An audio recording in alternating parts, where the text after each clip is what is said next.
Okay, very quickly here, guys.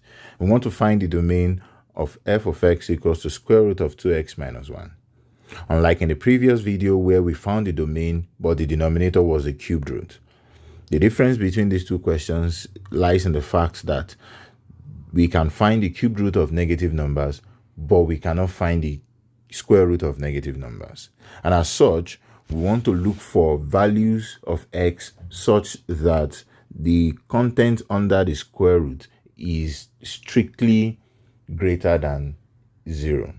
So we want to find values of x for which 2x minus 1 must be greater than 0.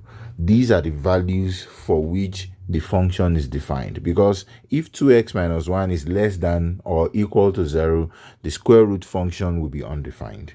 And to solve this inequality, this implies that if we add 1 to both sides, we have 2x is greater than 1, and that implies that x is greater than 1 over 2. So this is a constraint for the square root function, but for the cubed root function, we only care about where the 2x minus 1 is equal to 0, not all values of x for which it is greater than 0. So in this case, it means that the domain of f of x here is simply all real numbers greater than 1 over 2. And that is it. Real numbers such that x is greater than 1 over 2. So in set builder notation, that is all x in R such that x is greater than 1 over 2.